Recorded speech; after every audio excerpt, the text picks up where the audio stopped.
Chapter 1955. Jing Yu's eyes were so beautiful. The woman who could tame a hungry wolf was so eye-catching. She had a charm that was hard to ignore. Xiao Qin's lips trembled as he thought about it. He wanted to say something, but after opening his mouth for a long time, he didn't say a word. He just stared at Jing Yu with his dark eyes. Then, he lowered his head and walked out of the ice cellar. Father. Xiao Bai stood at the door for a long time. When he saw Xiao Chun come out, he called out. Xiao Chun stopped and turned to look at Xiao Bai. Are you going to take mother away from the imperial city? Xiao Bai pursed his lips and asked. When Xiao Chun heard Xiao Bai's question, he lowered his head and didn't say anything. When Xiao Bai saw Xiao Chun's reaction, he suddenly pursed his lips. Then, when are you coming back? Xiao Bai asked as he looked at Xiao Chun with a burning gaze. Xiao Chun was stunned when he heard this. He looked into Xiao Bai's eyes and put his hand on Xiao Bai's shoulder. You've grown up. After Xiao Chun said this, he turned and left, leaving Xiao Bai standing there. The place where Xiao Chun put his hand on her shoulder seemed to be emitting a faint warmth. Xiao Bai turned his head and looked at Xiao Chun's back as he left with his hands behind his back. He lowered his eyes slightly. In the Wang residence, Lu Miaoqiu and Shangguan Linglan secretly came to visit when they heard that Xiao Chun was going to take Jing Yu to Miracle Physician Valley. Xiao Chun, are you really ready? Lu Miaoqiu was wearing very ordinary clothes. However, she had been in a high position for a long time and had a natural temperament. Even if she was dressed like this, it was still very clear. Xiao Chun glanced at the door behind him and lowered his head silently. He didn't want to say anything more. You or she? When Lu Miaoqiu said Jing Yu's name, she suddenly choked up. Then, she pursed her lips tightly and stared at Xiao Chun as she said, Life and death are up to fate. You were left behind 2 children. Xiao Chun, you. Lu Miaoqiu didn't finish her sentence, but how could Xiao Chun not understand? Don't worry, Your Majesty. Xiao Chun slowly lowered his head, nodded slightly, and remained silent. 9th Emperors. Shangguan Linglan also took a step forward. He looked deeply at Xiao Chun and said, We are waiting for you at Tokyo. Thank you. Xiao Chun lowered his head again. The sound of the carriage didn't seem to alarm anyone, but it also seemed to alarm countless people. In the imperial city, the tightly shut doors of the shops hung with white cloths seemed to be telling of deep sorrow. Xiao Chun lifted the curtain of the carriage slightly and looked at the imperial city that was getting further and further away. Finally, he let the curtain down coldly. Lord Shitzi, Master has left with Madam. In the study, Xiao Bai stood stiffly. In the end, he turned around silently to look at the empty courtyard. Under Interrogation Officer 11's shocked gaze, he abruptly dashed towards the manor gates, mounted his horse, and galloped out in pursuit. Lord Shitzi. 11th Interrogation Officer's shouts came from behind, but Xiao Bai's horse did not stop. That fine steed galloped through the entire street, but in the end, it stopped at the entrance of the street. The figure standing in front of Xiao Bai was so familiar. Where are you going, Lord Shitzi? Xiao Yijuan was wearing a grayish-blue robe. He stood on the street with his hands behind his back, blocking Xiao Bai's path. Get out of the way! Xiao Bai shouted anxiously. Chapter 1956. Xiao Bai. What's the point of chasing after him now? Xiao Yijuan looked deeply at Xiao Bai and said, Have you forgotten what your identity is? From today onwards, everything you say and do represents the imperial residence and the 9th Emperors. Do you still not understand?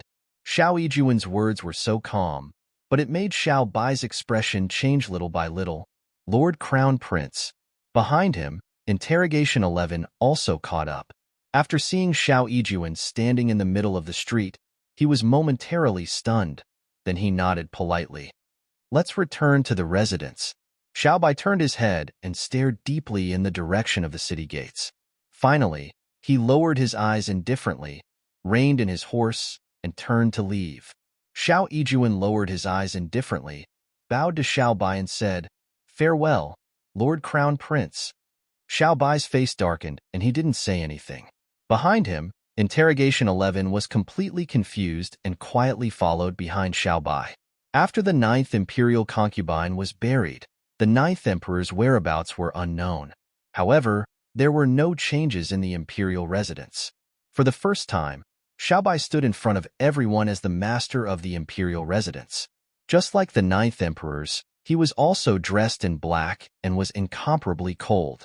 Shouldering the heavy burden of the imperial residence, he went to the imperial court to participate in politics. His performance was so strong that no one dared to look down on him. This was the foundation laid by his father. No matter what, Xiaobai wouldn't let this foundation be destroyed in his hands. Everything in the imperial city was as usual. The matters in the restaurant were taken over by Jing Lang and Feng Ju. Everything was so perfect. In the blink of an eye, a year had passed. Time didn't seem to have left any traces. The 4 seasons were the same, but someone had grown up in this year. In the Miracle Medical Valley, everything was so peaceful, yet not so peaceful at the same time. The Miracle Medical Valley was located in the middle of the valley. What was peaceful was the atmosphere, and it also revealed a very relaxed and happy feeling in the valley. "Daddy," a childish voice rang out. The man in black robes sitting on the stone chair slowly turned around. The figure that ran over with his short legs looked like he was having a good time. Xiaoqun frowned slowly. A year had passed and Little Potato was already more than 2 years old. He could speak a little better and walked with great joy. He looked so cute. It melted everyone's heart. "Zine, be careful." Ku'er chased after Little Potato, her eyes full of helplessness. "Father." Little Potato obviously didn't want to talk to Xiaoqian. He opened his arms and pounced on Xiaoqian. Then, he hugged Xiaoqin's leg and smiled contentedly. Xiaoqin looked at the kid hugging his leg, and then looked at Little Potato's face that looked like a cat. Xiaoqin's frown deepened.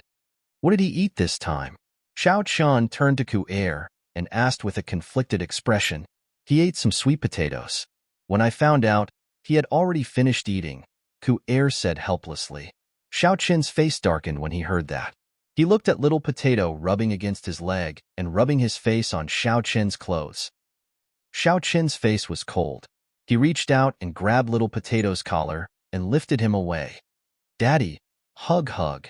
Little Potato waved his small hands and looked at Xiaoqin pitifully. Xiaoqin's brows furrowed tightly, and he frowned unwillingly.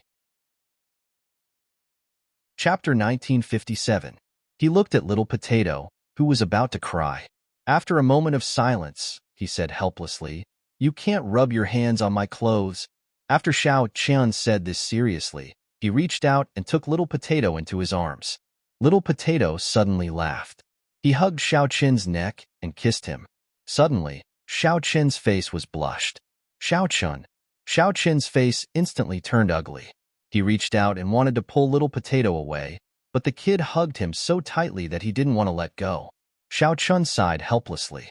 He didn't dare to use too much force and hurt the child. Ku'er saw this scene and immediately covered her mouth and laughed. The ninth emperors looked very cold, but he was actually very gentle. "Ninth brother, wipe the child's face," Ku'er said with a smile. She reached out and handed over the towel in her hand. Xiaoqin silently reached out and took the towel. He frowned and wiped the dirt off Little Potato's face. When Qinggu walked over with the child in his arms, he saw this scene. There was a faint smile in his eyes. In Qingji's arms, a pink baby was sleeping quietly. Compared to Little Potato's lively appearance, Little Watermelon was really quiet and scary. He didn't cry or make a fuss. He just slept all day long. He ate when he needed to eat and drank when he needed to drink. Looking at him like this made people feel very comfortable. Qinggu held Little Watermelon. In this year, Qinggu started a family and helped Xiaoqian take care of this child. Qinggu, who had taken care of Little Potato, knew best. Now, he was still taking care of Little Watermelon. The two children were really different. "Ninth brother." Qinggu stepped forward and called out with a smile. "Yes." Xiaoqin responded and watched as Qinggu sat down beside him with the child in his arms. He then turned his head slightly and looked at the child. He calmly raised his eyebrows. Little Watermelon's eyes were very similar to Xiaoqin's, while Little Potato's eyes were very similar to Jingyu's.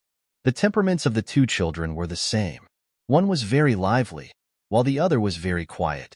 "Little Watermelon is asleep again," Qinggu said helplessly. Looking at the sleeping child in his arms, He turned to Xiao Chen and said, "Don't worry, sleeping more is a good thing." Xiao Chen responded faintly. Little Potato pulled on Xiao Chen's hair with a playful look on his face. Xiao Chen frowned and reached out to put Little Potato down. However, Little Potato grabbed onto Xiao Chen's clothes and refused to let go. Xiao Chen was very helpless. They were clearly brothers, but why were their temperaments so different? Ha ha ha. Chingu saw this scene and immediately laughed out loud. His eyes were filled with joy. Ku'er also laughed. It was very interesting to see the Ninth Emperor's defeated expression. "Senior brother, Valley Master is back." Just as Chingu and Xiao Chen were talking, a kind man ran over from afar. He rushed toward Chingu anxiously and joyfully and said excitedly, "What did you say?" Chingu suddenly stood up. His eyes were filled with surprise. He stared at the man in front of him and asked in astonishment, "What did you just say? Valley Master is back?" "Yes, Valley Master is back." Master and Marshal Granduncle went to welcome him. The man who came to deliver the message said happily. Chapter 1958. Qing Ji's eyes widened in shock when he heard this confirmation. He turned to look at Xiao Chen and saw that Xiao Chen had the same shocked expression. His face was filled with joy and unconcealable anxiety. "Ku'er," Xiao Chen called out. Ku'er was stunned for a long time. She only turned her head when she heard his call and hurriedly went forward to hug Little Potato. She looked at Xiao Chen anxiously and said, "Ninth Emperors, Qinggu, let's go." Xiao Chen said quietly before standing up and walking forward. Qinggu also handed the watermelon in his arms to a maidservant beside him and quickly followed Xiao Chen's footsteps. They walked towards the ice cellar in front of them, which was strictly guarded. The person hidden here was naturally Jingyu. 1 year's time was so long, yet it felt like it had passed in the blink of an eye. Jingyu had silently hibernated in this ice cellar for an entire year. She seemed to be in a deep slumber and showed no signs of waking up. She was surrounded by a frozen white fog.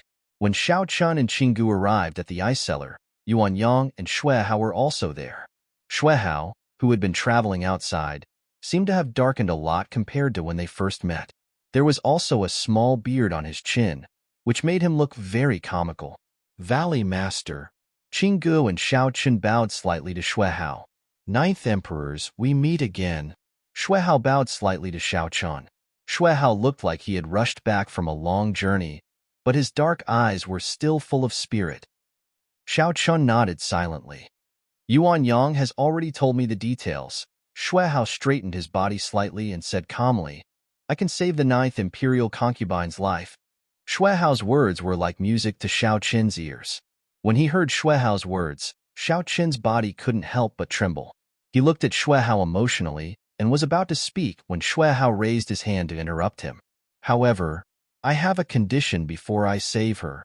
Xue Hao looked at Xiao Chen indifferently and said, "Please speak." Xiao Chen's expression gradually became more serious. He even used honorifics when he spoke. "Don't think that this is a simple task." Xue Hao narrowed his eyes and said, "I went out to wander this time mainly to find the whereabouts of my brother. I searched bitterly for a year, went to many places, and inquired about many people before I finally found some news. My brother, Xie Qing, said he was going to avenge his father after we became sworn brothers, but he never came back. I've searched for him for so many years, and I finally found his whereabouts, but I can't bring him back." Xue Hao looked at Xiao Chen indifferently. "Ninth Emperors, the condition for me to save the Ninth Imperial Concubine is that you have to help me save Xie Qing." Xue Hao looked at Xiao Chen indifferently and said, "This is the deal I want to make with you. I never do deals that lose money." "No problem." Xiao Chen agreed without hesitation. Haha. When Xue Hao saw Xiao Chen agree so readily, he suddenly felt amused and said, "Don't you want to ask where Xie Qing is? I will save him even if I have to go to heaven or hell." Xiao Chen stared at Xue Hao and said. Chapter 1959. I don't need to go anywhere. Xue Hao smiled faintly and said calmly, "I just need you to make a trip to Miaojiang." Miaojiang? Xiao Chen frowned when he heard Xue Hao's words. "That's right." Xue Hao slowly restrained his expression and said coldly, The people of Miaojiang captured Xieqing. What I want is for you to go to Miaojiang and bring Xieqing out unharmed. Xiao Chun was silent for a while before he nodded. I understand, Xiao Chun replied. He. Shui Hao looked at Xiao Chun and said, Ninth Emperors, don't blame me. I've thought about it for a long time. Only you, the Ninth Emperors, have the ability to do this. However, even if I save the Ninth Imperial Concubine, the chances of success won't increase. After all, the Ninth Imperial Concubine has given birth to a child with different pupils. The Ninth Imperial Concubine has become an ordinary person. Shui Hao looked at Xiao Chun and said, Valley Master, I'll save her for you. Xiao Chun looked at Shui Hao silently. His dark eyes revealed his silent determination. Shui Hao stared deeply at Xiao Chun. Finally, the smile on his face widened. He nodded slowly and said, Okay, I've been waiting for you to say that. Yuan Yang, stay here. Everyone else leave. I'm going to save the Ninth Imperial Concubine. Shui Hao smiled and squinted his eyes as he looked at the person in front of him. Jingyu, who was lying on the ice bed, squinted her eyes slightly and said with a smile, Goo worms and poison coexist in one body. To be able to survive in a deadlock is really rare. I think the Ninth Imperial Concubine is desperate for business. Shui Hao sighed. Valley Master, can you save her? Yuan Yang looked at Shui Hao carefully and asked. It's simple. Shui Hao narrowed his eyes and said, You just have to force the 2 toxins out of her body. However, I can't save her alone. That's why you're here to help me. Yes.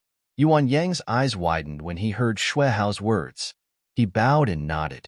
Shui Hao said it so easily. If there was a slight difference between the 2 poisons, the consequences would be unimaginable. Others might not understand, but Yuan Yang did. It wasn't that he didn't think of this method, but he didn't dare to take the risk. Shui Hao's method. On the ice of the ice bed. Right now, it's like ice and fire in her body, said Lin Feng. Shui Hao looked at Jingyu and Yuan Yang helplessly and said, She's fine. Why did you freeze her? The Ninth Imperial Concubine is still alive. You just have to put Lingji or ginseng in her mouth to prolong her life. After 3 days of acupuncture, you can guarantee that she'll be in the same state as if she's asleep. But you actually froze her. Shui Hao shook his head and said, Perhaps the Ninth Imperial Concubine could have woken up on her own. However, because you froze her, she fell into a deep sleep.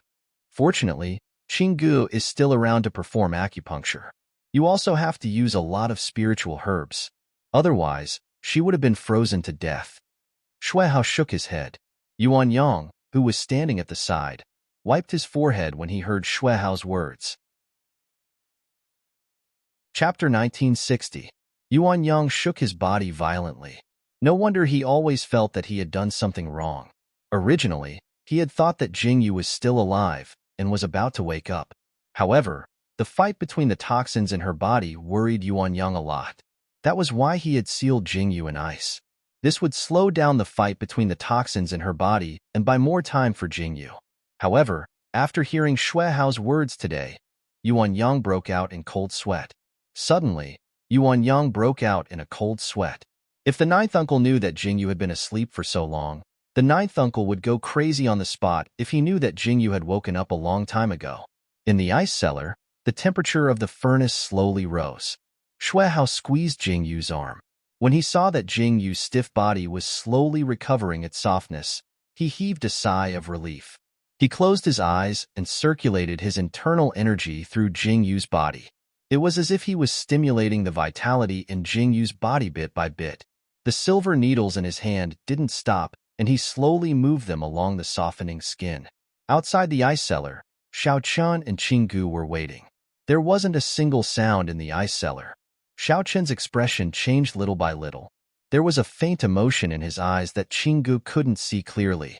Ku-er hugged Little Watermelon while Little Potato tugged on Xiao Chun's sleeve. He blinked his eyes and looked at this and that. He didn't know what was going on and looked up silently. "Daddy." Little Potato tugged on Xiao Chun's sleeve and asked confusedly, "Is Mommy coming back?" When Xiao Chun heard Little Potato's question, he was stunned. He lowered his head and looked at Little Potato with narrowed eyes. Little Potato's face was so similar to Jingyu's. His deep eyes gradually softened. Yes, Mommy is coming back. Xiao Qin's calm voice rang out. After he finished speaking, Xiao Qin's heart couldn't help but tremble violently. Then, that emotion became more intense. It was so intense that it was as if he could see Jingyu waking up. Over the past year, Xiao Chun had been thinking about what he would say to Jingyu after she woke up. What if she didn't wake up? He had thought about this countless times, but it was so intense at this moment. Xiao Qin's yearning after a year. His deep eyes stared intently at the door of the ice cellar, not daring to relax. Ninth brother. Calm, too. Someone will call for us after the Valley Master and Master are done with the treatment. Qing Ji's gaze landed on Little Potato as he said, Little Potato is also tired. If ninth sister-in-law comes out and sees Little Potato being wronged, her heart will definitely ache. No matter what Qinggu said previously, Xiao Chun was completely indifferent. Now that he heard Qing Ji's words, his expression suddenly became serious. He frowned slightly and lowered his head to look at the drowsy Little Potato who was hugging his leg. After a moment of silence, he bent down and reached out to carry Little Potato. Little Potato groggily called out, Daddy. Then, he lay on Xiao Qin's shoulder and fell asleep. The satisfied look on his little face made Xiao Qin's expression soften. Chapter 1961. Let's go. Xiao Qian turned his head to look at the ice cellar behind him. Then, he silently returned to the house. He hugged Little Potato and watched him sleep peacefully. That small body and sleeping face were so similar to Jingyu's. Qinggu and Ku-Er, who were outside the door, finally heaved a sigh of relief when they saw Xiao Qin's appearance. Ku-Er lowered her head to look at Little Watermelon in her arms. Instantly, she furrowed her eyebrows. Little Watermelon had been neglected for the past year. Little Potato looked similar to Jingyu and had a sweet tongue.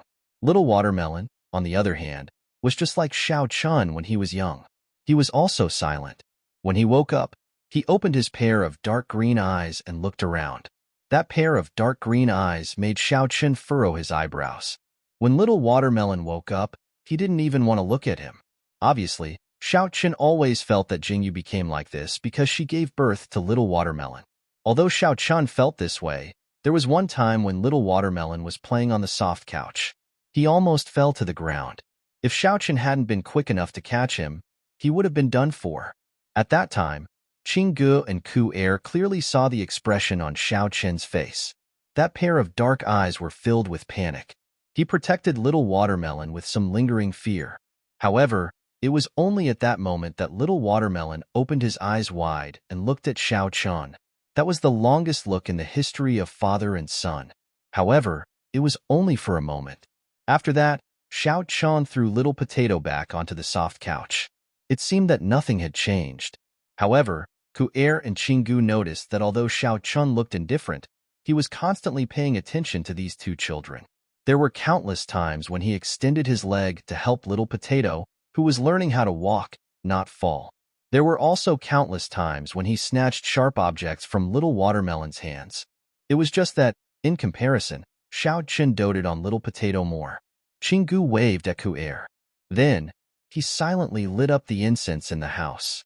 The faint fragrance was very pleasant. Xiao Chun didn't care. However, after a short while, he felt an irresistible drowsiness.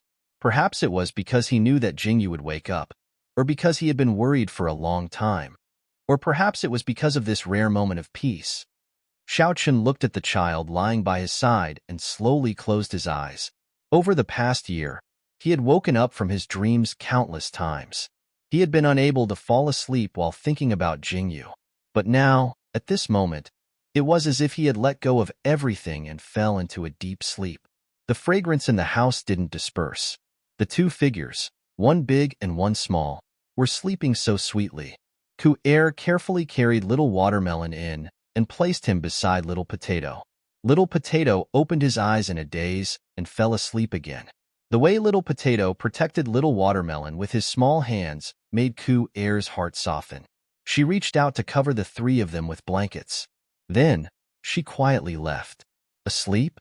Qinggu asked softly after seeing Ku-Er come out and close the door. He's asleep. Ku-Er nodded slowly.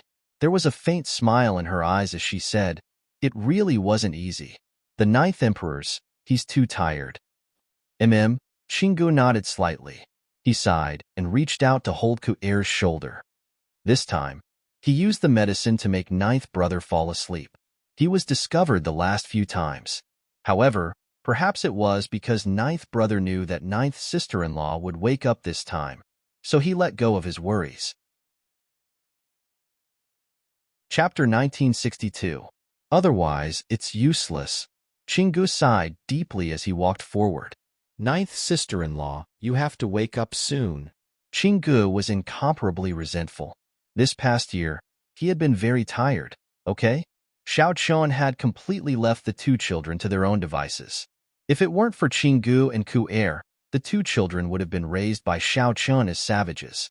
You didn't see their posture. At the very beginning, they had to eat with their hands. Chingu sighed deeply. He had to make use of this time to have a good talk with Ku'er. He thought to himself that he couldn't let Ku'er give birth so early. Otherwise, she would have to focus on the children for the rest of her life. That wouldn't do. In the ice cellar, the door had been shut for a day. Now, there was finally some movement. The ice in the ice cellar disappeared under the furnace and turned into water on the ground. After Xuehao inserted the needles, he used his internal energy to help Jingyu. Fresh blood dripped from the punctured fingertips. As the needles were inserted, the fresh blood slowly turned black. When the black blood dripped onto the ground, it seemed to be extremely hot. With a sizzling sound, it corroded a hole in the ground. What a terrifying poison. Yuan Yang's eyes widened when he saw this scene. He knew that Jingyu's body was highly toxic, but he didn't expect it to be such a terrifying poison. The moment the poisonous blood dripped out, Xuehao's face turned cold. He suddenly reached out and slapped Jingyu's back. Pooh! Jingyu spat out a mouthful of black blood. There seemed to be something wriggling in the black blood. Yuan Yang moved forward quickly and lit a fire to burn the thing to death. Phew! Xuehao quickly inserted the needles into Jingyu's body. After that, he let out a sigh of relief and said, "It's done. Now get her out of here. If nothing goes wrong, she should wake up tonight." Xuehao was exhausted. He had used up too much internal energy to treat Jingyu. Now, he was dizzy. If one looked closely, they would see that some of Xuehao's black hair had turned white. Yuan Yang responded to Xuehao's words. He quickly ordered people to move Jingyu into the room. A charcoal fire was lit in the room to warm up Jingyu's body. Both Xuehao and Yuan Yang were exhausted and went to rest. A few disciples were left in the house to take care of Jingyu. As the night slowly darkened, Chingu and Ku'er, who had heard the news, came over to take a look at Jingyu. When they saw that Jingyu's complexion was slowly recovering, they immediately felt relieved. The Valley Master was indeed extraordinarily powerful. Jingyu had not woken up yet. Chingu and Ku'er took a look and left. The candlelight in the room flickered. Jingyu felt a warm feeling. After falling into a deep sleep, she finally felt this warm feeling. Her heart beat rhythmically. This feeling was very strange. Jingyu finally seemed to have found herself from her dissipating consciousness. Jingyu seemed to smell a faint fragrance. Then, her eyelashes trembled. Her fingers moved and her eyes, which had been closed for a year, slowly opened. The first thing she saw was a white curtain. Jingyu's eyes were dazed for a moment. Chapter 1963. Jingyu's blank mind seemed to be awakening a memory that had been dormant for a long time. Her eyes were also slowly becoming clearer. Finally, she moved her body, only to find that there was an indescribable soreness all over her body. It was as if she had overexerted herself yesterday. The soreness in her muscles made Jingyu exclaim softly and frown tightly. Jingyu smacked her lips and felt the bitterness from the tip of her tongue. This made her feel even more puzzled. Jingyu propped herself up and moved her stiff fingers. She opened her eyes and looked around. This place was very unfamiliar to her. What the hell was this place? Why wasn't there a single person here? Jingyu wanted to call out to Yin Xiao, but felt that her throat was very dry. She frowned slightly and stood up. She walked to the table and poured herself a cup of water. Just as she was thinking about how she got here, she saw the door being pushed open. A very young man walked in with a bowl of black medicine. The moment he opened the door, he saw Jingyu staring straight at him. He was so shocked that his hands trembled, and he almost dropped the bowl of medicine. Ninth Imperial Concubine? You're awake? The man stared at Jingyu in a daze for a long time before he asked in surprise. You are? Jingyu was stunned when she heard this and looked at this unfamiliar man in confusion. The Ninth Imperial Concubine is awake. Master. Senior. The Ninth Imperial Concubine is awake. The man was overjoyed when he heard Jingyu's question. He didn't even put down the bowl of medicine in his hand and rushed out with a look of surprise on his face. Jingyu was left standing there in a daze. What was going on? Did she transmigrate a second time? That couldn't be. This person just called her the Ninth Imperial Concubine. Jingyu thought about it carefully. After she gave birth to little Watermelon, the accident happened. After the accident, her soul traveled to the modern world. Did she return to her original body, or was she in someone else's body? Don't scare me. Jingyu thought about it, and her body trembled violently. She quickly looked for a mirror in the room. If she had transmigrated into someone else's body, then she would be in big trouble. Jingyu thought about it and rushed to the bronze mirror in the room. When she saw her familiar face in the mirror, she slowly heaved a sigh of relief. However, the pitch-black eyes in the mirror made Jingyu a little dazed. Jingyu's eyes suddenly didn't have any color. She wasn't used to it. You're awake? Where are you? When Jingyu was looking at herself in the mirror, she heard the voice outside. The person who appeared made Jingyu, who had just stood up, slightly stunned. It was the first person she saw. It was an old man with black hair mixed with white hair. Beside the old man was an old man with white hair. Chingu. Jingyu recognized who this person was at a glance. Her eyes curved slightly as she called out calmly. There was a faint questioning look in her eyes, and there was also a hint of inquiry in them. Ninth sister-in-law, you're really awake. Chingu looked at Jingyu and was stunned for a long time when he heard Jingyu calling out to him. Then, as though he had encountered something incomparably joyous, he strode over excitedly. Yes, I'm awake. Jingyu looked at Chingu and replied with a faint smile. Chapter 1964. Let me take a look. The person standing beside Chingu was obviously Yuan Yang. He stepped forward and held Jingyu's wrist. After taking her pulse, he nodded in satisfaction and said with a smile, "The poison has been completely removed." This is? Jingyu was slightly taken aback. She turned to Chingu and asked, "This is my master, Yuan Yang." Chingu quickly said, "It was the Valley Lord and my master who saved Ninth Sister. You are now in the Miracle Medical Valley, Ninth Sister. Ninth Sister-in-law, you have been unconscious for a year. I almost thought that I would never see Ninth Sister-in-law again." When Chingu said this, he suddenly felt a lump in his throat. The feeling of seeing Jingyu alive and well again in front of him was too strong. Miracle Medical Valley? A year? When Jingyu heard Qingji's words, her eyes widened in shock. She suddenly thought of something and turned to Chingu and asked, "Where's Xiaochun? Where are my children?" Ninth sister-in-law, don't worry. Chingu smiled at Jingyu and said, "They are all fine. They are now in the courtyard over there. I want to see him." Jingyu's heart couldn't help but tremble. She didn't expect that a year had passed after she closed her eyes. Jingyu had to see Xiaochun and the children no matter what. She followed Chingu and walked forward. Chingu briefly explained what happened after Jingyu fell unconscious. Ninth sister-in-law, ninth brother and the children are in the house. Chingu stopped and looked at Jingyu with a deep sigh. Jingyu's heart tightened when she heard this. She frowned and walked forward. Jingyu gently pushed open the tightly shut door and walked in. Chingu, who was behind her, saw Jingyu's actions and watched Jingyu's back as she walked in. He was slightly dazed and frowned deeply. It seemed that he was still in a daze. Jingyu really woke up. The corners of Qingji's mouth slowly curled up. Then, as his eyes lit up, the smile on his face widened. Jingyu walked into the room and walked towards the bed as if she was attracted by something. She could faintly see the figure that had appeared on the bed. That tall figure was lying on the bed. The black robe on his body had yet to be removed, and he was sound asleep on the bed. Those tightly shut eyes and that familiar face caused Jing Yu's heart to clench tightly. She also unconsciously stopped in her tracks. Looking at Xiao Qin's face, which was full of longing, Jing Yu's heart suddenly trembled. It was as if they had met in a different time and space. A very strange thought rose from the bottom of her heart. After this meeting, they would never be separated again. The feeling that rose from the depths of her heart was so strong that it almost made Jingyu burst into tears. Jingyu slowly steadied her heart and walked towards Xiao Chun again.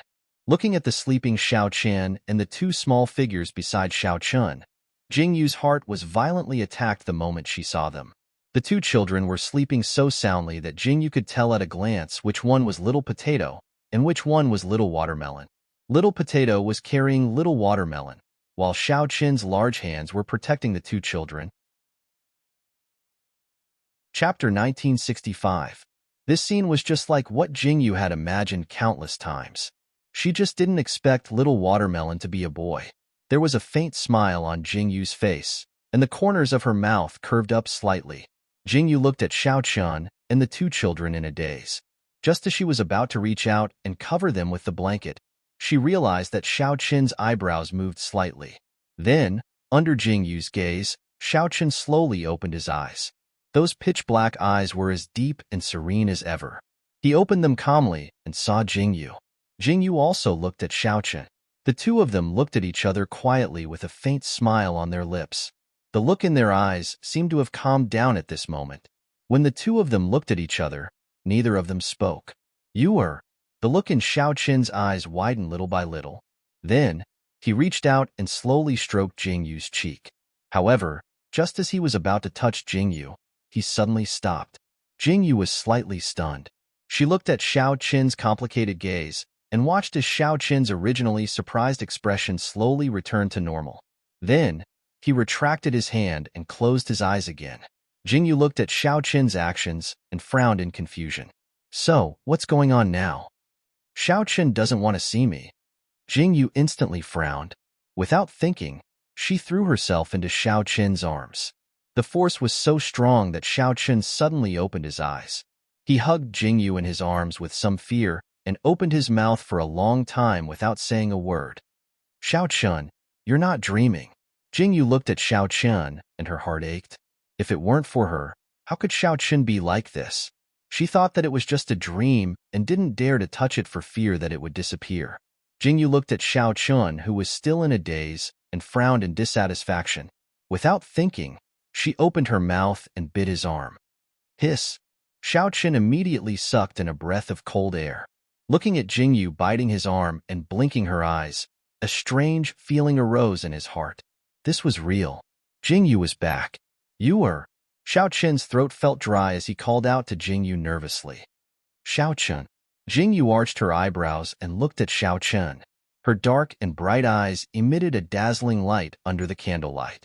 Xiao Qin's face lit up little by little. Finally, he reached out and hugged Jingyu in his arms. The strength he used to hug Jingyu was so great that his heart was beating violently. The feeling of hugging Jingyu made Xiao Qin know that this wasn't a dream.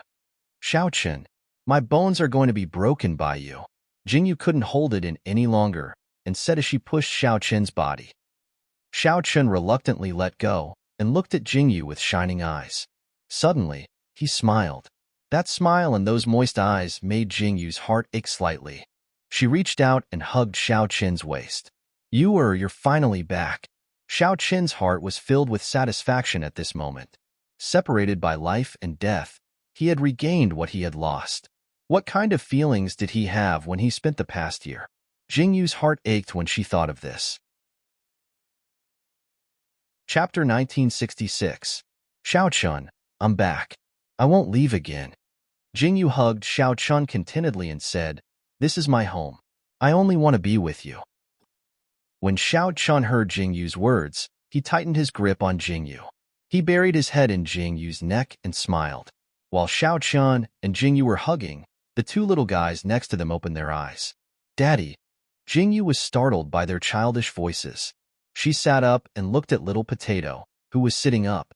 Little Potato was also staring at Jingyu. His black eyes were fixed on Jingyu. "Mother." Then, Under Jing Yu's gaze, Little Potato suddenly called out "Mother" in a very serious manner, causing Jing Yu's eyes to widen even more. You're calling me? Little Potato, you can talk?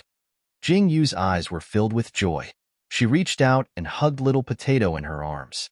Her eyes were full of love. Yaya, Yaya.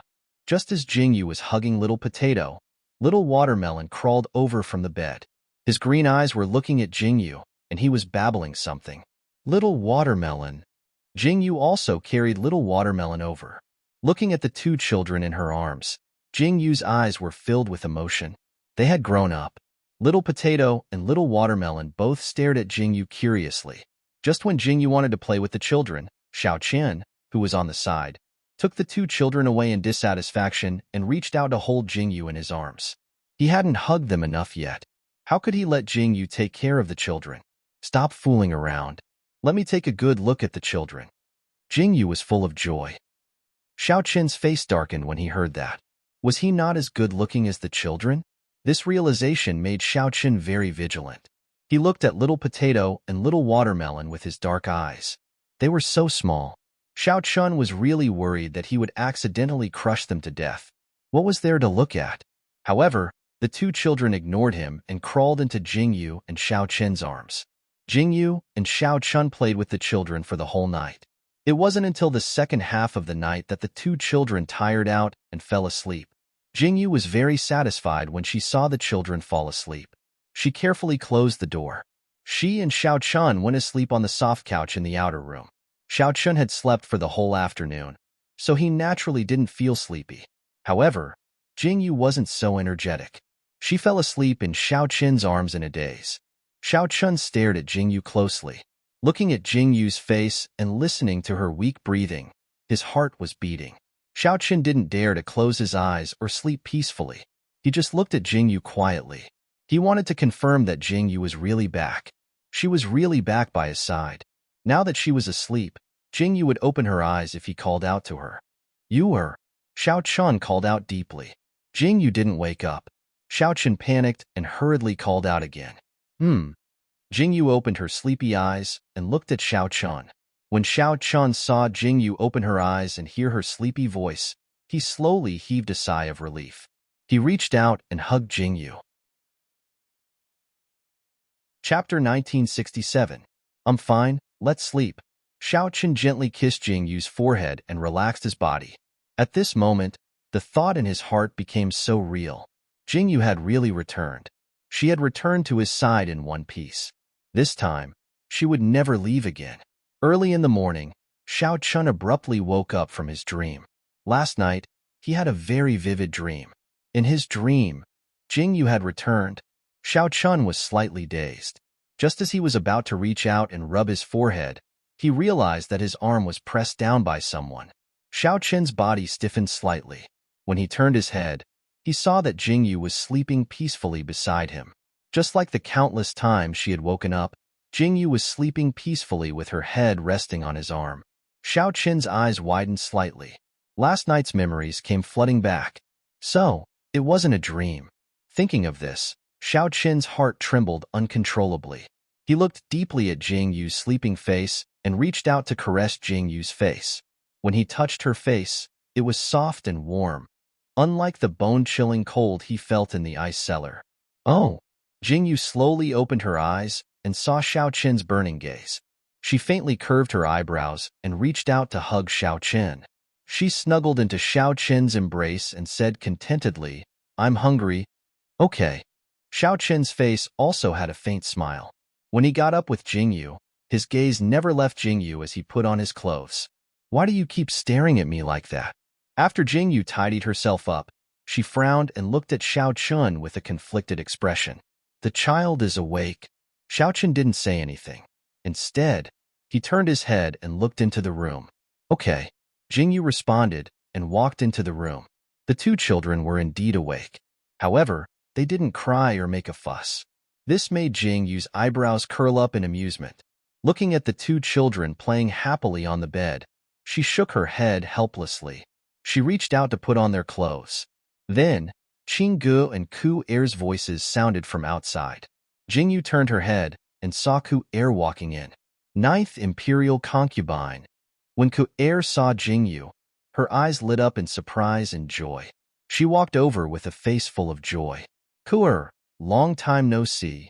Jingyu smiled gently at Ku-er. Yes, it's the ninth Imperial Concubine. It's been a long time since we last met. I see the ninth Imperial Concubine every day. Ku-er held Jingyu's hand and said emotionally, Ninth Imperial Concubine, you're finally awake. I'm awake. Jingyu smiled at Ku-er and said, It's a good thing that I'm awake. Why are you crying? I'm happy, Ku-er said as she reached out to wipe her tears. Ninth sister-in-law. Chingu called out from behind the screen. Come in. Jingyu slightly arched her eyebrows and raised her voice. Only then did Chingu walk in. It turned out that the meal had been prepared. Sitting at the table and looking at the bland things on the table, Jingyu was slightly stunned. She blinked and looked at Chingu, but she saw that Chingu had placed a bowl of medicine on the table. Ninth sister-in-law, you've just woken up and haven't eaten for a year. You can't eat too much food. Also, you have to avoid spicy and oily food. Chingu said seriously. Also, you have to eat less and let your body get used to it. Chapter 1968. This is a decoction that Master concocted to help the body recover faster. Drink a bowl every morning, and your body will stabilize after half a month, Chingu said calmly as he looked at Jingyu. It's that troublesome? Jingyu frowned slightly, but she still nodded in agreement. Ninth sister has been sleeping for a year with the help of spirit medicine. She needs to recuperate now, or else there will be serious problems, Chingu said to Jingyu very seriously, afraid that Jingyu wouldn't take it seriously. Got it. Jingyu nodded slowly, thinking that she had slept for a year without eating or drinking. It was really amazing. Ninth brother. Xiao Xiao walked over and sat down next to Jingyu. After Chingu called out to him, he carried the two children down to eat. Jingyu had been very hungry for a long time, but she couldn't eat too quickly, so she ate while talking to Xiao Chun. Xiao Chun was also eating with Jingyu, but his eyes were always on Jingyu. I was poisoned by Jing Yin? Jingyu knew that she had been poisoned when she suddenly had a difficult labor and miscarriage, but she didn't know who did it. She only found out after asking Xiao Chun. Yes, Xiao Chun said with narrowed eyes. Jing Yin was rescued by people from Yaojiang. Madame Niet didn't die. As expected, Jingyu's expression turned ugly bit by bit. The person she saw at that time must have been Madame Niet. Jing Yin was sent to the nunnery by Song. I was the one who sent her there personally. I originally thought that Jing Yin should have died long ago, but I didn't expect her to have such great endurance and actually survive. Jingyu frowned deeply. I should have killed her when I found her. Xiao Chen's eyes were filled with coldness. If he had killed Jing Yin earlier, there wouldn't have been so many things that happened later. Haha. Jingyu couldn't help but laugh when she heard Xiao Chen's words. She said helplessly, if the person who did it wasn't Jing Yin, it would have been someone else, so you can't blame Jing Yin. The person who needs to die is Madame Niet. Xiao Chen nodded slowly, his expression unclear. You just woke up. Do you feel uncomfortable anywhere? Xiao Chen looked at Jingyu and asked. I'm fine. Jingyu blinked and said, but I'm just hungry. Xiao Chen couldn't help but laugh when he heard this. He looked at Jingyu and said, eat slowly. Jingyu nodded. After she finished eating, she raised her eyebrows and asked, You've been in Miracle Physician Valley for the past year? The godly medical valley was surrounded by mountains on all sides. This was really a good place to recuperate. Jingyu stood outside and looked at the mountain peak. Looking at the green trees, she immediately curved her eyebrows. Xiao Chen held Jingyu's hand. For the first time, he felt that this boring mountain peak and green trees had become interesting. Jingyu turned to look at Xiao Chen. She looked into Xiao Chen's eyes and said with a faint smile, I went to my previous world and learned the truth about death. Perhaps I could have stayed, but I didn't want to. So, I came back. Jingyu looked at Xiao Chen indifferently with a faint smile in her eyes. She looked at Xiao Chen seriously and said, I'm sorry for making you worry about me again. Chapter 1969. Jingyu was being too light when she said that she was worried. If Chingu hadn't mentioned that Jingyu was still alive, Xiao Chun would have followed Jingyu to the afterlife. It's good that you're back. Xiao Chun tightened his grip on Jingyu's hand. It seems like the 9th imperial concubine has recovered well. Jingyu and Xiao Chun were talking when they heard a voice. They were stunned. When they turned around, they saw the Valley Master of Miracle Physician Valley, Xue Hao. He was wearing a gray robe and appeared in front of Jingyu and Xiao Chun. Jingyu was stunned when she saw Xue Hao. Wasn't Xue Hao very young the last time she saw him? Why did he seem so old even though it had only been a year? Why are you looking at me like that? Xue Hao calmly raised his eyebrows slightly. He looked at Jingyu with a faint smile and said, "Ninth Princess, do you think I've aged a lot?" Valley Master. Jingyu smiled faintly and bowed slightly to Xue Hao. "Thank you for saving me, Valley Master. You don't have to thank me. I didn't save you for nothing. I have conditions." Xue Hao waved his hand casually and turned to look at Xiao Chun. "Now that the 9th imperial concubine is safe, when will the 9th emperors leave for what they promised me?" "We'll leave when they arrive." Xiao Chun looked at Xue Hao with a calm expression. Then, he raised his eyebrows slightly and nodded at Xue Hao. "Great." Xue Hao smiled. He looked at Xiao Chun and said, "The 9th emperors is good at dealing with people. I won't disturb you too. Goodbye." After Xue Hao turned and left, Jingyu widened her eyes slightly. She looked at Xiao Chun seriously and asked, "What did Xue Hao mean just now? What did you promise him?" When Xiao Chun heard Jingyu's words, he went silent for a while. Then, he looked at Jingyu seriously and said, "I'm just going to Miaojiang to save someone. It's not a big deal." Xiao Chun looked at Jingyu and said calmly, "What? You're going to Miaojiang?" Jingyu's eyes widened. "This debt with Miaojiang will be settled sooner or later," Xiao Chun said calmly. "I want to go with you." Jingyu frowned and stared at Xiao Chun. "No." Xiao Chun rejected without thinking. Jingyu's frown didn't relax at all. She just stared at Xiao Chun. Xiao Chun looked at Jingyu's gaze and frowned helplessly. You don't have different pupils now. I can't guarantee that you." Xiao Chun looked at Jingyu deeply and said silently, "I know what you're worried about." Jingyu reached out and blocked Xiao Chun's lips and said, "It's good that you don't have different pupils. It's more convenient to do things. If you want to go to Miaojiang, I will never let you go alone. Do you want me to go with you? Or do you want me to go in alone after you go in?" Jingyu's words were said very quickly. After Xiao Chun heard Jingyu's words, he suddenly frowned and had a headache. Xiao Chun called again. "There are only these two choices." Jingyu didn't give an inch. Xiao Chun frowned fiercely and looked at the determined light in Jingyu's dark eyes. His face suddenly became dispirited. He couldn't do anything to Jingyu. Chapter 1970. What about the children? Xiao Chun furrowed his brows in a dilemma. He turned to look at the children that Ku Er and Qinggu were carrying. And Jingyu also furrowed her brows. "Maybe Miaoqiu and Linglan don't mind raising another child," Jingyu said seriously after a moment of silence. Xiao Chun was silent for a moment before nodding seriously. Qinggu and Ku Er almost vomited blood after hearing Xiao Chun and Jingyu's decision. Were these two really biological parents? How old were these children? How could they abandon them just like that? This matter is very important. Jingyu looked at Qinggu seriously and said, "If Madame Nye doesn't die and Miaojiang doesn't perish, the children and I might fall into danger again. Our lives might be in danger again. So, whether it's the Valley Master's request or not, we have to go to Miaojiang sooner or later."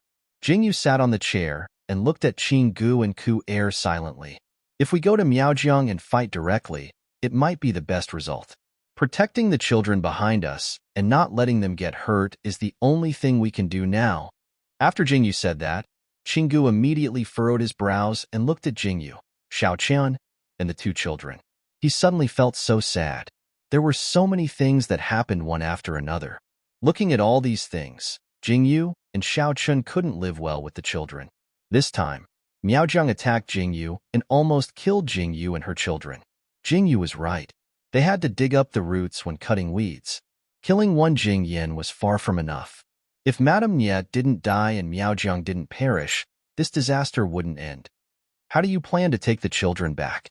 Qinggu frowned and asked Jing Yu and Xiao Chun. Someone will come to pick them up, Xiao Chun answered calmly. Qinggu sighed deeply and didn't say anything in the end. Jing Yu couldn't leave yet, and Xiao Chun hadn't arrived yet. They still had at least half a month to get along. During this half a month, Xiao Chun and Jing Yu were constantly watching over the children. As though they wanted to make up for their losses, Jing Yu taught the children how to speak and Xiao Chun taught them how to walk. It was as though they wanted to teach them everything in this half a month. Ninth brother, are we really going? In the evening, Jing Yu hugged little Watermelon and Ku Er held little Potato's hand as they strolled in the open space. Xiao Chun and Qinggu stood behind them and watched from afar. Qinggu asked Xiao Chun with a deep frown. Meichim. Xiao Chun answered indifferently, his gaze still on Jing Yu and the children. Miaojiang is famous for its goo. Ninth brother, I'm afraid it won't work if you barge in unprepared. Qinggu frowned deeply and looked at Xiao Chun silently for a moment. Finally, he seemed to have made up his mind and looked at Xiao Chun resolutely.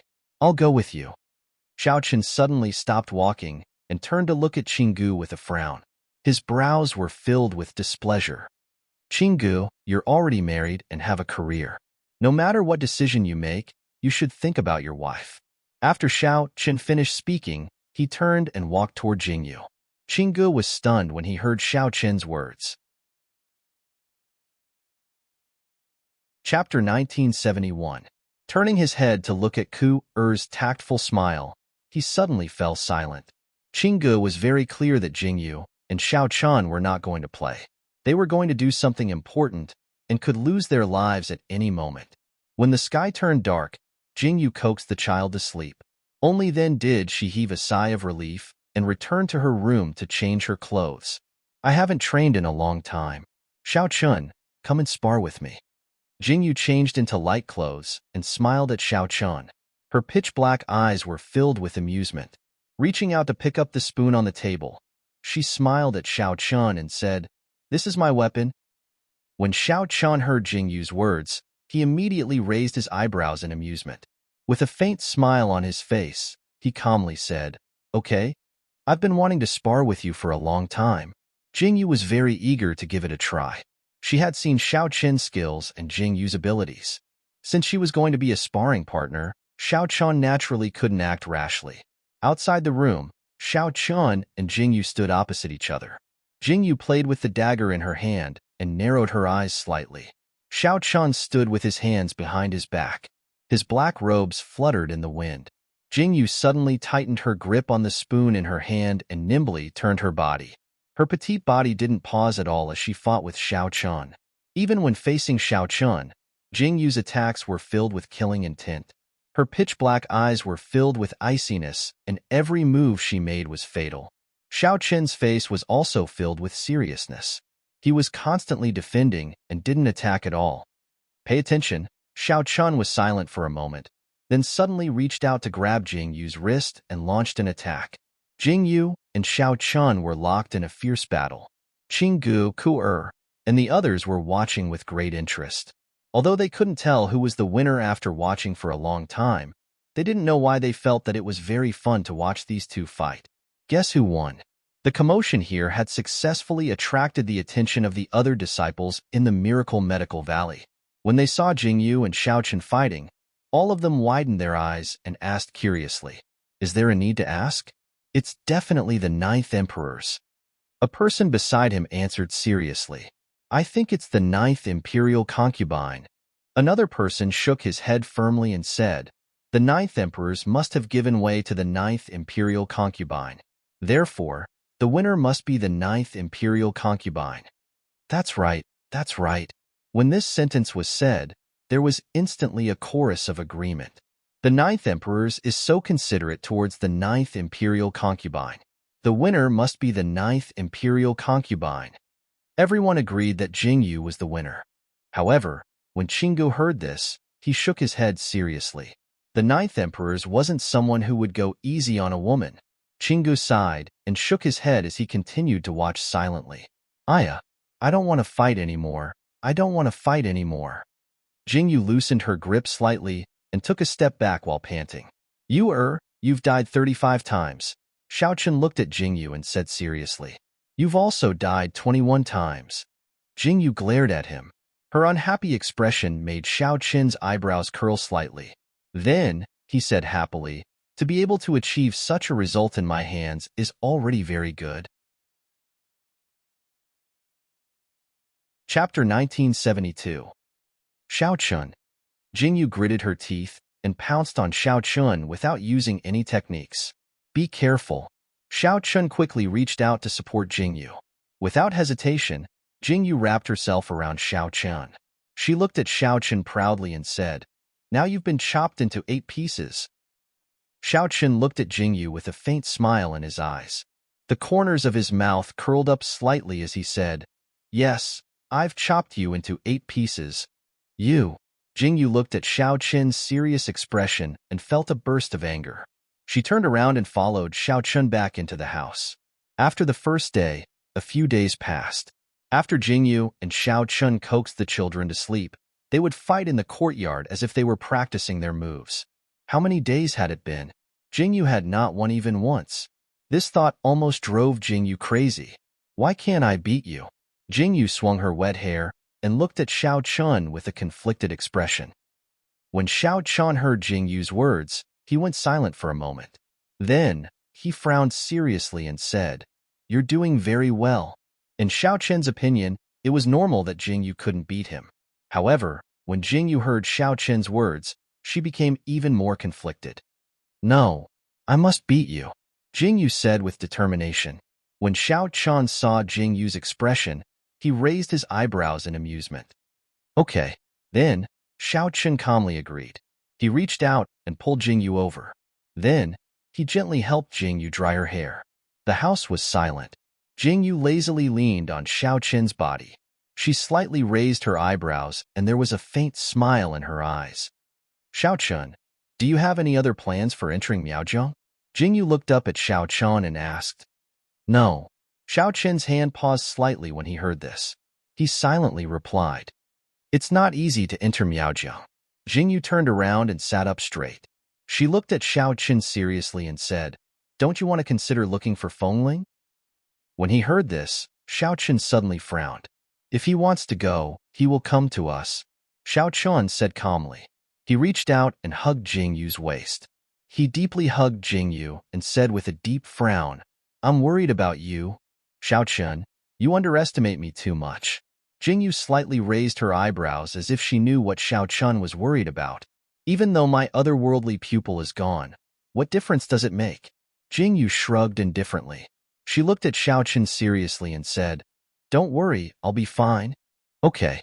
Xiao Chun silently responded. He slightly narrowed his eyes and sniffed Jingyu's scent. The corner of his mouth hooked up into a faint smile.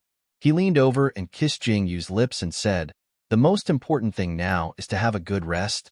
When Xiao Chun said the words "have a good rest," he said it especially forcefully. Suddenly, Jingyu felt her heart tremble fiercely. Looking at Xiao Chun's dark eyes, she already knew what Xiao Chun was thinking. She raised her hand and hooked Xiao Chun's neck.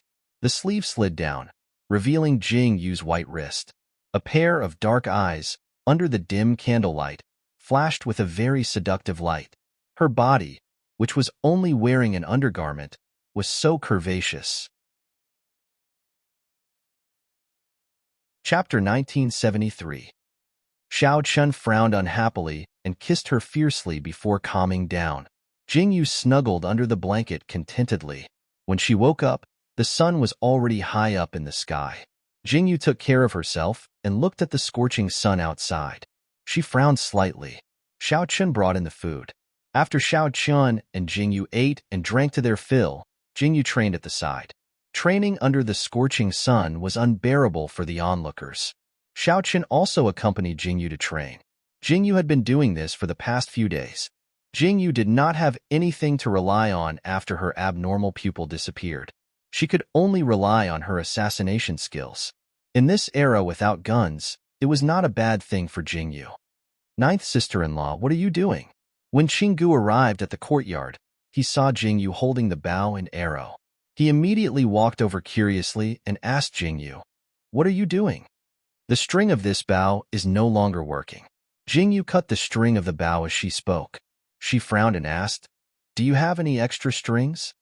I remember that Master received a roll of heavenly silkworm silk thread. I want to look for it. After so many years, I don't know where it is. Qinggu frowned as he spoke.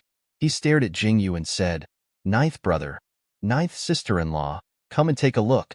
See if there is anything here that can be used. Qinggu turned and walked forward. Jingyu and Xiao Qin looked at each other and followed Qinggu to a dilapidated room that looked like a warehouse. The Miracle Medical Valley has treated too many people. I remember that when I was young, the martial uncles would receive a lot of things. Qinggu swept away the dust on the door as he said, There are too many rare treasures and weapons. Master and martial uncle weren't interested in these things. They just accepted them since they were given to us. Later on, we didn't have a place to put them, so we threw them all in here. Qinggu said as he opened the lock, This place is remote, and no one would come here to tidy it up. If you have any junk that you don't have a place to put, you can throw it in here. After so many years, it is not easy to find the heavenly silkworm silk thread. Qinggu raised his hand and pushed the door open. Instantly, a burst of dust filled the room. Xiao Chun and Jingyu stood at the back and were fine. Qinggu, who walked in first, was choked and coughed. He frowned and swept away the dust. Only then did the warehouse appear in front of Jingyu. This? Jingyu looked at the pile of junk in front of her. The thing at the bottom was so dusty. How long had it been since someone came to clean it? Looking at the top, Jingyu realized that there was a window outside. The thing at the top was the latest thing that was thrown in. Obviously, these things were thrown in from the window. Is this really not a garbage dump? Jingyu frowned as she looked at the ground. Frost Sword. Xiao Qian, on the other hand, stepped forward and saw a long sword stuck diagonally in the pile of things. He frowned slightly and said, 20 years ago, the famous sword that shook the world. Now, Xiao Qian looked at the rusty sword. It had not been taken care of properly, and the sword had become scrap metal. Chapter 1974. 5-Colored Bracelet. Xiao Qian looked at the items on the ground, pursed his lips tightly and said, Golden thread robe, morning soul blade, flying guillotine. These are all treasures from decades ago, but now they've been thrown here like this? Xiao Chun sighed and shook his head slowly. There was a faint calmness in his eyes as he slowly stood up. Xiao Chun, you really know a lot. Jingyu listened to the words that came out of Xiao Qin's mouth and suddenly widened her eyes in curiosity. Xiao Qin's mouth twitched when he heard this. It's all recorded in the mainland. Xiao Chun turned to Jingyu and said, You only read stories, so you naturally don't know these things? Jingyu looked at Xiao Qin's playful gaze and suddenly twitched her mouth. Why did she feel that she was being looked down upon by Xiao Chun? Ninth sister-in-law, take a look and see if there's anything useful. Qinggu rummaged at the side and was covered in dust. He suddenly frowned and said, The people in the medical valley don't use these things. We don't go out all year round, so people from the outside world won't come looking for us. Speaking of which, I'm very curious about something. When Jingyu heard Qingji's words, she immediately blinked her eyes curiously and looked at Qinggu and asked, Since the people in the medical valley don't know martial arts, what if you have some enemies? Or if someone wants to harm the medical valley, what would you do? Jingyu looked at Qinggu and asked, Ha ha ha. Qinggu heard Jingyu's words and immediately smiled happily. He looked at Jingyu seriously and said, If the medical valley is in trouble, will you help out, ninth sister-in-law? When Jingyu heard Qingji's words, she immediately frowned and said curiously, I am indebted to the Miracle Medical Valley. If the Miracle Medical Valley is in trouble, I will naturally help. That's right. Qinggu spread out his hands with a serious expression. He looked at the things on the ground and said, There are so many things here. They are all people who have been saved by the godly medical valley. Between life and death, do you think a life can be measured by these things? Miracle Physician Valley has too many benefactors. If Miracle Physician Valley is in trouble, Miracle Physician Valley doesn't have to do anything. There are countless reinforcements coming from all over the world. This is also the reason why no force dares to disrespect Miracle Physician Valley. If you offend someone from Miracle Physician Valley, you will be met with countless forces coming out to kill you. If it were you, would you do the same?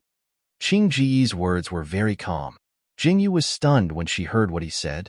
At this moment, she suddenly felt that Miracle Physician Valley was really scary. Fortunately, the people in Miracle Physician Valley stood aloof from worldly affairs. Otherwise, it would cause a lot of trouble. Now that she thought about it, there were many rules in Miracle Physician Valley. It was probably a kind of attitude towards the outside world. The people in Miracle Physician Valley never wanted to cause trouble. They never wanted to do anything. I understand. Jingyu sighed and lowered her eyes. Haha. When Qinggu saw Jingyu's reaction, he instantly smiled happily and said, I am glad that I am on good terms with you, ninth sister-in-law. Why do you say that? When Jingyu heard Qingji's words, she instantly raised her eyebrows and asked Qinggu. Chapter 1975. Think about all the things that have happened in the past few years. Which one of them didn't destroy their country or clan? Qinggu looked at Jingyu seriously and said, no matter if it was the Holy Family or the aristocratic family, their end, Piske. That's why, ninth sister-in-law. Qinggu looked at Jingyu and said with a smile, now that you mention it, I feel that it's a great blessing that my Miracle Medical Valley was able to save you. Ha ha ha. Jingyu heard Qingji's words and laughed. She looked amused and said, I'm embarrassed to hear you say that. Xiao Chen looked at Qinggu and Jingyu from the side and frowned. He turned around and continued to look for things. Ninth sister-in-law, you can use this 5-colored bracelet. Qinggu looked at the bracelet and said seriously, this bracelet is full of poisonous needles. There are a total of 12 poisonous needles. The poison on them is 5-colored poison. Those who are hit by these poisonous needles will have 5 different colors on their body and will eventually die. Qinggu held the bracelet and explained to Jingyu. This bracelet got its name because of this. No wonder. I was just wondering what this bracelet was. It's obviously black, so why is it called a colorful bracelet? So that's why. Jingyu nodded in understanding. She fiddled with the bracelet for a while, and then reached out to put it back in its original place. The bracelet is a good thing, but it's not very useful to me. Jingyu shook her head and continued to look for things. Qinggu saw that Jingyu didn't like the bracelet and was startled. He looked around again and tried to recommend small and delicate things. However, Jingyu shook her head. In the end, Jingyu couldn't bear it anymore. Qinggu, you should just find the heavenly silk. Jingyu looked at Qinggu seriously and said, these things are not very useful to me. Qinggu frowned and said, ninth sister-in-law, you don't have any pupils now. You can take these things with you to protect yourself. Qinggu. Xiao Chen turned around and looked at Qinggu seriously and said, you are the one who needs to take these things with you if you really want to go to Miaojiang. When Qinggu heard Xiao Chen's words, his eyes widened in surprise. He looked at Xiao Chen and asked, ninth brother, how do you know that I want to go to Miaojiang? It's written on your face. Who doesn't know? Xiao Chen smiled calmly. Qinggu touched his face reflexively. His hand was originally full of dust, so when he touched his face, it was simply too dirty. Jingyu looked at Qinggu, who had turned into a cat, and suddenly laughed. Qinggu was stunned when he heard Jingyu's laughter. He looked at his hand and suddenly gritted his teeth and roared, ninth brother! What is this? Xiao Chen completely ignored Qinggu. When he saw the small box, he didn't know what it was. He raised his hand and picked it up. Jingyu and Qinggu both came over and looked at the small dusty box. It's amazing. There's actually a box for this? Jingyu said in surprise. She looked at the treasures on the ground, but there was no box at all. Ahem. Qinggu immediately coughed awkwardly when he heard this. Chapter 1976. These things were brought in boxes before, but after that, those boxes were used to store books or herbs. Jingyu and Xiao Chen's mouths twitched when they heard Qingji's explanation. This was really the style of the Miracle Medical Valley. Would the person who gave these things go crazy if he knew that his treasures weren't worth as much as a box? It's a ring. Xiao Chen opened the small box. There was an exquisite ring inside. I think this box was left behind because it's too small. It can't store anything, right? Jingyu looked at Qinggu with amusement. Ahem. Qinggu coughed silently. He looked at the bracelet and said, "It's also a hidden weapon. There are only 5 filiform needles inside. Each needle is highly toxic. This ring doesn't have a name, because the poison in the filiform needles is made from the venom of the flower burial snake. This ring is called the poison ring," Qinggu explained. Jingyu immediately frowned. This was really an incomparably vivid way of addressing her. "This ring is not bad." Xiaoqin nodded seriously. He reached out and put the ring on Jingyu's finger. The black ring with a faint blue glow looked so beautiful on Jingyu's fair finger. "If someone gets close, this will be the best defense." Xiaoqin looked up at Jingyu and said, "Yes, yes, yes." Qinggu nodded and said, "But ninth sister-in-law, there are only 5 filiform needles inside. Moreover, this is the venom of the flower burial snake. There's no antidote for this poison. You have to be careful." Okay. Jingyu didn't want it at first. However, it looked good after she put it on. After hearing Xiao Qian and Qing Ji's words, Jingyu could only nod in agreement. Xiao Qian and Jingyu continued to search. They chose a sleeve arrow for Xiao Qian to hide in his sleeve. Jingyu didn't know what Qinggu had taken. Anyway, Jingyu and Xiao Qian turned the warehouse upside down before they finally found the heavenly silk. Heavenly silk is the strongest silk thread. It's also very thin. The box containing the heavenly silk was thrown in the innermost corner. When Qinggu and Xiao Qian found it, everyone was covered in dirt. Good stuff. Jingyu looked at the silk thread in the box and her eyes lit up in surprise. This heavenly silk is a sharp weapon for killing people. Qinggu looked at the silk thread carefully and said, "I remember there was a custom-made wrist guard made of heavenly silk that could be put into the wrist guard. However, I don't know who has this thing. I clearly remember someone telling me about it. How could I forget?" Qinggu frowned and thought for a long time, but he couldn't remember where the wrist guard was. "It doesn't matter." Jingyu faintly curved her eyebrows and said, "I'm satisfied with having this heavenly silk." "Okay, we found it. Let's go." Jingyu stood up and Xiao Qian nodded slightly. However, when Jingyu walked out, Qinggu suddenly stopped and called out to Jingyu, "Ninth sister-in-law, what's wrong?" Jingyu turned her head in confusion. "You use a bow and arrow, right?" Qinggu looked at Jingyu and asked. Chapter 1977. "Yes, that's right." Jingyu nodded and waved the box made of natural silk in her hand. "I'm looking for this to change the bowstring. I think you'll like it." Qinggu stared at the thing hanging on the wall. It was a long bow covered in a thick layer of dust. Qinggu carefully reached out and took the bow down. He blew away the dust on the bow and wiped it clean with his sleeve. The pattern on the bow was revealed. Such a domineering totem, and the ink-red color showed that it was an exquisite longbow. "Ninth sister-in-law, look." Qinggu raised the bow and held it. With a soft sound, Jingyu and Xiaoqin suddenly saw 2 cold sharp blades pop out from the bow. They were like wings on the bow, extremely domineering. Hiss! Jingyu sucked in a breath of cold air when she saw this scene. This longbow is called the Extreme Ink Bow. It was made by the most famous weapon master 50 years ago. However, not everyone can use this longbow.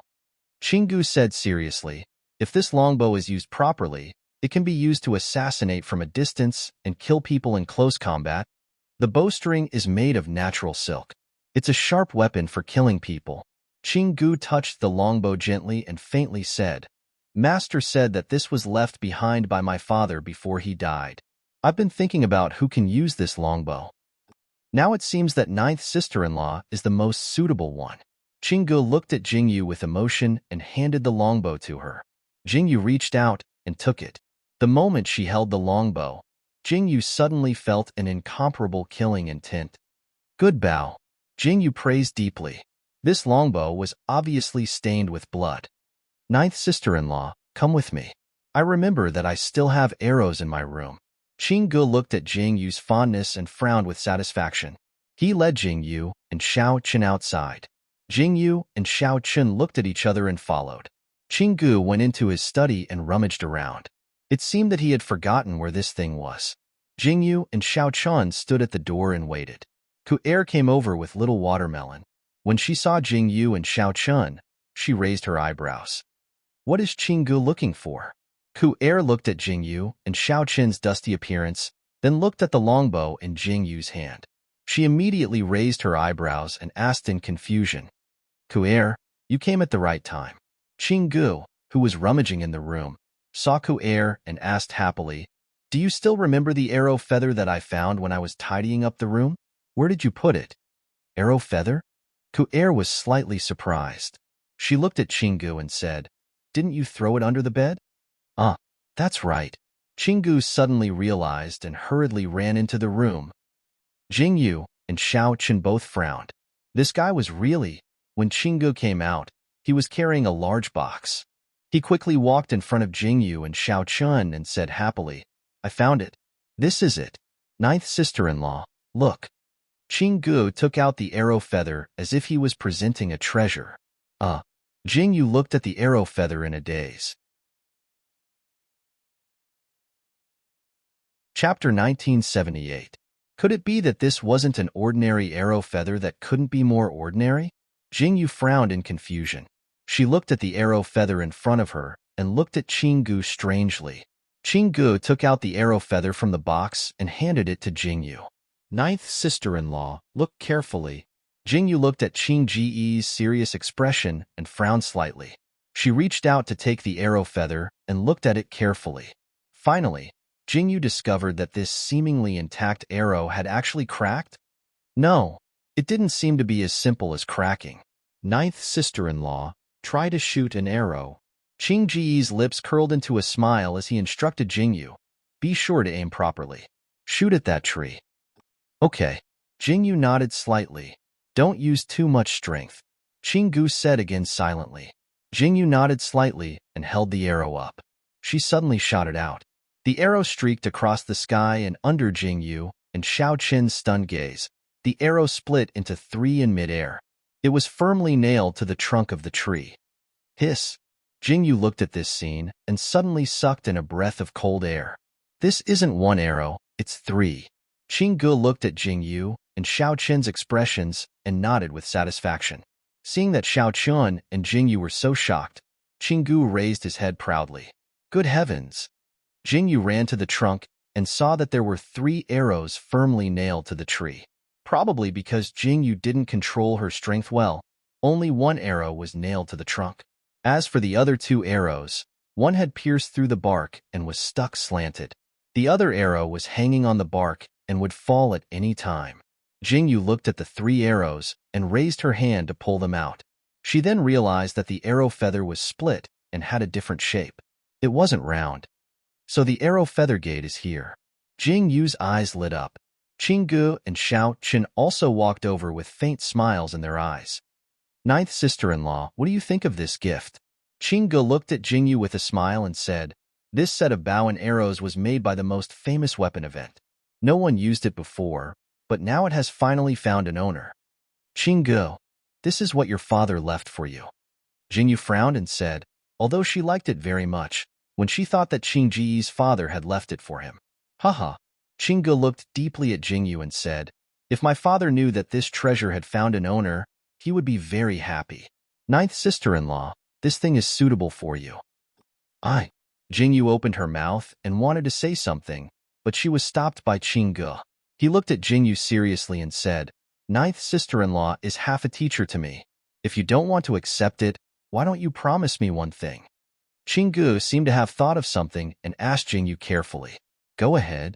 Jingyu nodded slightly and answered seriously. It's like this. Qinggu felt strange when he was about to say it. He looked at Jingyu carefully and asked, Ninth sister-in-law, can I give these things to the disciples of Miracle Physician Valley for the surgery that you gave me? I promise. The people in Miracle Medical Valley will definitely not leak it out. Qinggu looked at Jingyu very seriously and said with a hint of nervousness in his words. Chapter 1979. That's it. Jingyu frowned when she heard Qingji's words. She looked at Qinggu and asked, That's all you wanted to tell me? Yes. Qinggu smiled shyly and said, I've always kept this a secret. Master asked me where I learned it, but I didn't tell him. I also didn't show this skill to anyone. You. Jingyu looked at Qinggu speechlessly. She sighed and said, I was willing to give this to you so that you could pass on this skill. I didn't expect you to keep it. Ah. This time, Qinggu was stunned. He looked at Jingyu with fear and asked, I can give it to someone else? Of course. Jingyu looked at Qinggu with a smile and said, I only know how to perform simple surgeries. I can't teach you much, but you're so smart, you'll definitely learn more. In the future, it's only a matter of time before you can perform craniotomy and replace the brain. Hiss. Qing Ji's eyes widened when he heard Jingyu's words. He looked at Jingyu with fear and asked, Can I really do that? No one dared to say that they could perform craniotomy and replace the brain. But now, Jingyu said it out loud. It was so frightening, and it made people's blood boil. Yes. Jingyu nodded firmly. She looked at Qing Ji's fiery eyes and suddenly thought of something. She said with a serious expression, But there's one thing I hope you can remember. Ninth sister-in-law, please say it. Qinggu looked at Jingyu and suddenly became serious. I hope you can remember that you're just a doctor. You can't just stand by and watch if you can save someone. If the treatment fails and leads to death, you've done your best. I don't want you to play with people's lives and conduct research. Jingyu looked at Qinggu. If I find out that you've turned this surgery into a life-threatening research, I won't hesitate to kill you, or even all of you. Jingyu's words were full of murderous intent.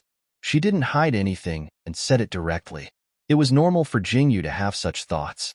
In modern times, there were many medical geniuses who did not hesitate to sacrifice countless lives in order to research something. They kept saying that they should support this research. This was the scene that Jingyu did not want to see the most. So, to prevent this from happening, Jingyu had to give Qinggu a warning. Qinggu has learned his lesson. When Qinggu heard Jingyu's words, he was shocked. This kind of situation could really happen, especially under such circumstances. How many people in Miracle Physician Valley studied medicine their whole lives? If you want to do research, you should get the consent of the patient's family and yourself, or be willing to donate the body. Jingyu looked at Qinggu with burning eyes and said, In the future, you'll know that any organ in the human body can be exchanged. But before you come into contact with this field, don't try it. You'll be in big trouble. Jingyu looked at Qinggu seriously. I understand. Qinggu nodded solemnly.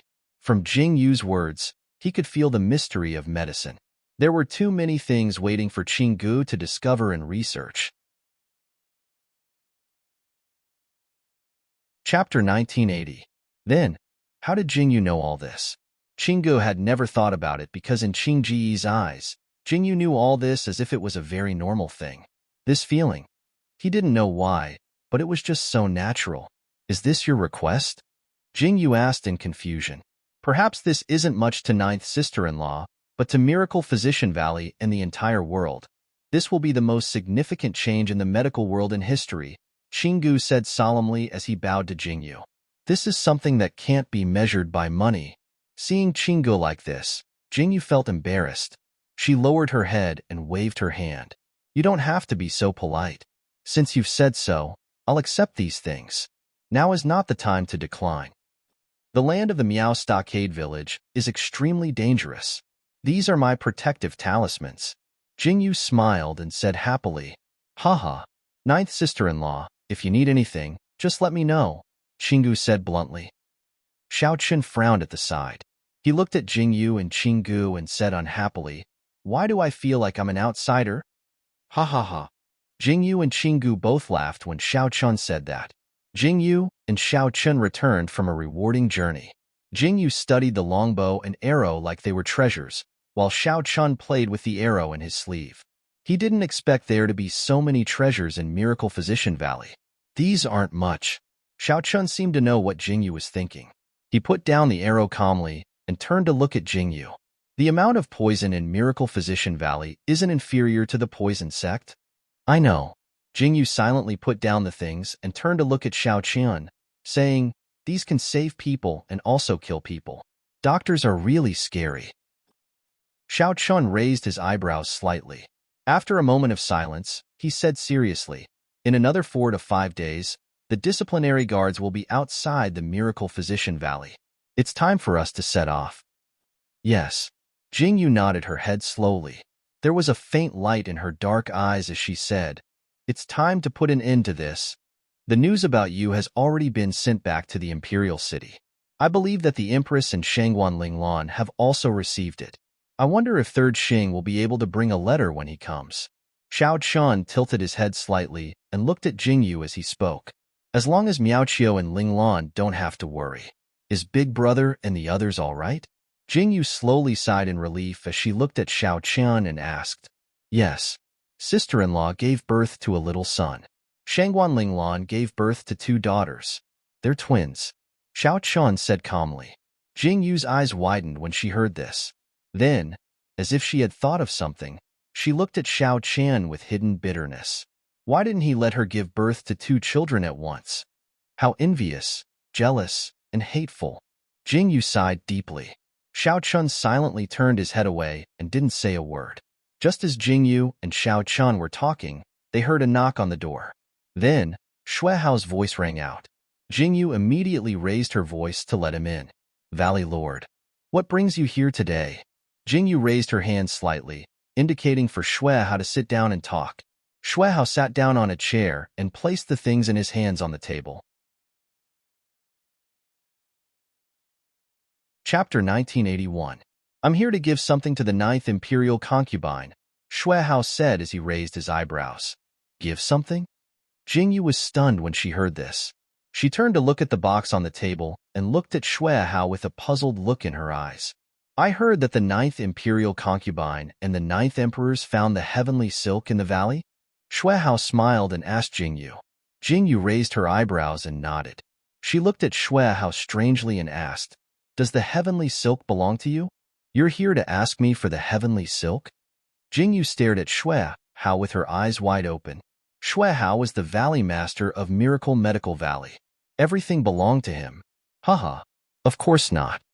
Xuehao laughed when he heard Jingyu's words. He said calmly, "I'm here to give this to the 9th Imperial Concubine." "This is?" Jingyu asked as she watched Xuehao push the box to her. She frowned and stared at Xuehao. "This is the heavenly silk wrist guard." Xuehao watched Jingyu open the box and said calmly, "I got this wrist guard by chance. I've always kept it by my side. It's useless.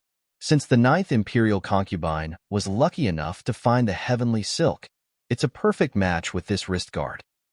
Heavenly silk wrist guard? Jingyu paused when she heard this name. She frowned as if she thought of something. When Jingyu got the heavenly silk, Qinggu mentioned this heavenly silk wrist guard, right? That's right. Xuehao nodded slowly. He looked at the silver wrist guard and said calmly, "I believe you'll know the use of this wrist guard." Jingyu silently picked up the sky silkworm wristband. The silver wristband looked very exquisite, and there were layers of hidden compartments on the wristband. Place the natural silkworm silk in here and tie it to this hidden hook. It can be ejected out and hook onto external objects, shooting out the natural silkworm silk. Xuehao gave a brief introduction. Jingyu watched it and studied it for a while. Suddenly, her eyes widened. This wrist guard is so high-tech. It seemed a little simple, but for Jingyu, who had no internal strength at all and didn't know Qinggong, it was simply an invincible good thing. Jingyu studied it silently for a moment before she suddenly looked up at Xuehao and Xiao Chan and asked, "This natural silkworm silk is so thin. It won't break, right?" Xiao Chun. Xuehao. After Xuehao left, Jingyu carefully put the natural silkworm silk into the wrist guard. She looked at the wrist guard on her hand. It was so fitting, and it was a pair of half-black gloves. Jingyu was instantly satisfied. Good heavens, this is so cool. Regardless of whether it's the wrist guard or the gloves, they're made of extremely special materials. "They won't cut your hands," Xiaoqin said with a slight smile when he saw how happy Jingyu was. "Using the natural silkworm silk to kill people seems pretty good," Jingyu replied with a smile. Everyone naturally knew that Jingyu and Xiao Chan were about to leave. Although Little Potato and Little Watermelon weren't very sensible, they seemed to have sensed something. During the few days when Jingyu and Xiao Chan were about to leave, they were especially close to Jingyu and Xiao Chan. Jingyu was very reluctant to part with them, but she couldn't do anything about it. Xing-san arrived quickly. After sleeping for more than a year, Jingyu and Xiao Chun finally stepped out of Miracle Physician Valley. Shui Hao and Yuan Yang sent them off at the door. Kuer's eyes were filled with worry. Chapter 1982. However, she didn't say anything to persuade them to stay. Her resolute expression made Shui Hao and Yuan Yang feel gratified. Qinggu has always been blessed. He will come back safely. As Qinggu, Yuan Yang should have said something at this time. Lowered her eyes slightly when she heard Yuan Yang's words. I know. Raised her eyebrows. She didn't go with Qinggu this time because she would stay in the valley and wait for him to come back with the child. Reached out and touched her belly. Before Qinggu left, didn't tell Qinggu that she was pregnant. She knew that Qinggu, Xiaochun, and Jingyu couldn't turn a blind eye to the matters in Miaojiang. If she told Qinggu, she would be more worried. Raised her eyebrows and followed Shui Hao and Yuan Yang back. She felt a lot more at ease when she felt the child in her belly. On the other side, Jingyu and Xiaochun each carried a child and walked out of the valley. They saw a patch of fog in front of them, and it didn't seem like there was a path at all. Then, Qinggu stepped forward and turned off something on the ground. The fog dissipated little by little. Jingyu and Xiaochun looked up and saw that the fog above Miracle Medical Valley had dissipated. Their eyes were filled with surprise. This was the first time Jingyu knew that Miracle Medical Valley was so powerful. It was no wonder that they couldn't find Miracle Medical Valley even if they wanted to. It was really amazing. After that, they went around in circles in the forest. Jingyu thought that they were going around in circles, but when she saw the subtle changes in the surrounding scenery, it didn't seem like they were going around in circles. They set off early in the morning and walked for an entire day before they saw the exit of the forest. This was even when Xiaoqian and Jingyu were riding horses. When Jingyu turned to look at the vast forest again, she suddenly felt that Miracle Medical Valley was too hidden. We're out. Qinggu looked at the blue sky. The sky was getting darker and darker. On the road, they could see people walking or riding horses. Jingyu and Xiaochun each carried a child and held the reins in their hands as they walked forward slowly. Xiaochun narrowed his eyes as he looked at the small town not far away and said calmly, "The small town that the guards arrived at is just ahead. Let's go. The children are probably tired and hungry. Let's go in quickly." Jingyu frowned slightly as she looked at Xiaochun and said, "Okay." Xiaochun nodded in response. Qinggu wanted to cry, but no tears came out. He was the one who was hungry and tired. Along the way, Jingyu and Xiaochun didn't want to rest at all. They protected the children in their arms well. Qinggu wanted to listen, but no one responded. He could only accept his fate and continue walking until they were out of the forest. In this small town, people came and went. Jingyu looked at the bustling scene and suddenly felt a little dazed. She narrowed her eyes and looked into the distance. When they entered the city, Jingyu saw the two familiar people standing on the road. Master. The people standing there were naturally Interrogation Officer 3 and Interrogation Officer 15. When they saw Xiaochun, they quickly went forward and bowed. Then, their gazes landed on Jingyu. They looked at the familiar face of Jingyu standing in front of them. It was so vivid. Chapter 1983. Madam. 3rd Xing and 15th Xing bowed excitedly. No need to be so courteous. Long time no see. Jingyu nodded slightly at the two of them. Her eyes were very calm. That pair of pitch-black eyes were no longer golden green, which made the two of them dazed for a moment. Then, they bowed and led Xiaochun and Jingyu into the inn. After running around for a day, they could finally rest. After feeding the two little fellows, Jingyu and Xiaochun went to eat, leaving the secret guards in the room to look after the children. The children had just eaten their fill, so of course, they didn't want to sleep. Thus, they crawled around the bed and played. The bed was filled with all kinds of toys that Qinggu had brought. The two children were having a lot of fun playing with them. However, as they played, they suddenly stopped. The two children looked suspiciously at the two masked men in black standing by the bed. Dad. Dad? Little Potato looked at the two men in black in a daze. After hesitating for a long time, he suddenly called out to them. When he called out Dad, the two of them almost knelt down. Eldest young master, we didn't. One of them said quietly, holding back a strange feeling. I want to hear a story. Little Potato didn't care what this person said. With his pink little face, he stared at the guard in front of him and said, "Uncle Chingu can tell stories. Tell me one too." Little Potato seemed to be very happy. Without a care in the world, he straightened his body and stared at the two guards in front of him with a serious expression. Little Watermelon also tried his best to crawl to Little Potato's side. He widened his green eyes and looked at the two guards. The two guards looked at Little Potato, who was staring at them. They instantly frowned and looked at each other. Then, they held their breaths and racked their brains. How were they supposed to tell this story? They only knew how to kill people. Were they supposed to tell these two little masters how to kill people? Without a doubt, if they said that, they would definitely be beaten to death by their masters. The room was filled with silence. "I want to hear a story. I want to hear a story." When Little Potato saw that the two guards were silent, he pouted and was about to cry. His eyes were filled with tears, and the two guards were stunned. "Wah! I want to hear a story. Sob, sob, sob. The bad guy won't tell me the story. I want Daddy and Mommy." Little Potato burst into tears. Little Watermelon, who was prepared to listen to the story, silently turned around and crawled to the side after hearing Little Potato's cry. After Little Potato cried for a while, he turned his head and saw that Little Watermelon had stopped crying. His face was still wet with tears. He blinked his eyes and looked at Little Watermelon, asking confusedly, "Why aren't you crying? Little Watermelon, why aren't you talking to me?" Little Potato saw that Little Watermelon was ignoring him, and he felt even more wronged. "Little Watermelon, I don't know how to speak yet, okay?" Little Potato saw that Little Watermelon was ignoring him and instantly got angry. He reached out and snatched the toy in Little Watermelon's hand.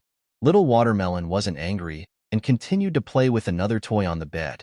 Little Potato snatched it again. After a round of fighting, all the toys on the bed were snatched by Little Potato.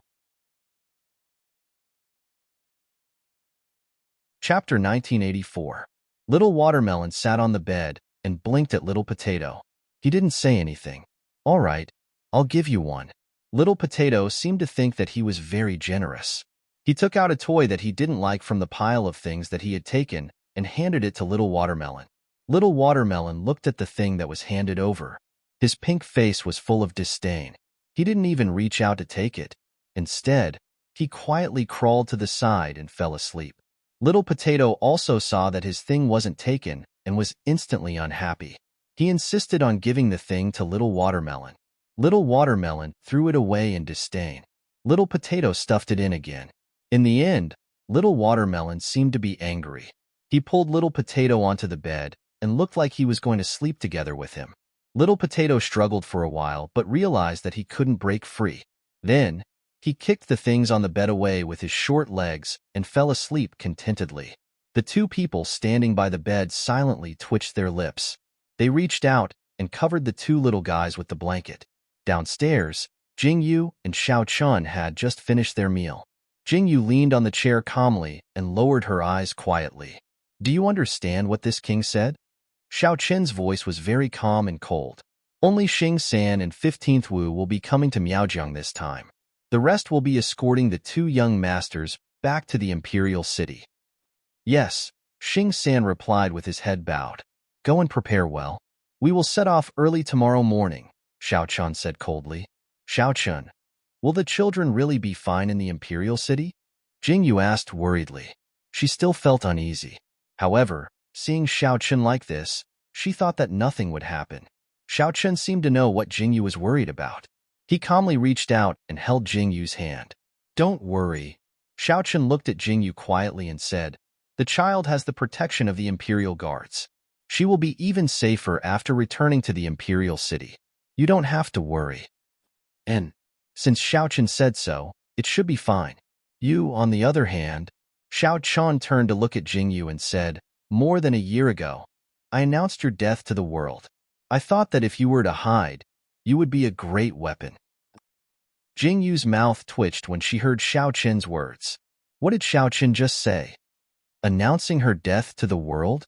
In other words, she was a dead person now? What the hell? Jingyu looked at Xiao Chun with a conflicted expression. Looking at the latter's calm and serious expression, The corners of her mouth twitched violently. She simply couldn't stop herself from wanting to kill someone. So, she was a dead person now? Aya, why didn't I think of this? Chingu looked at Jingyu happily and said, now that everyone thinks that ninth sister-in-law is dead, there might be a surprise if ninth sister-in-law hides.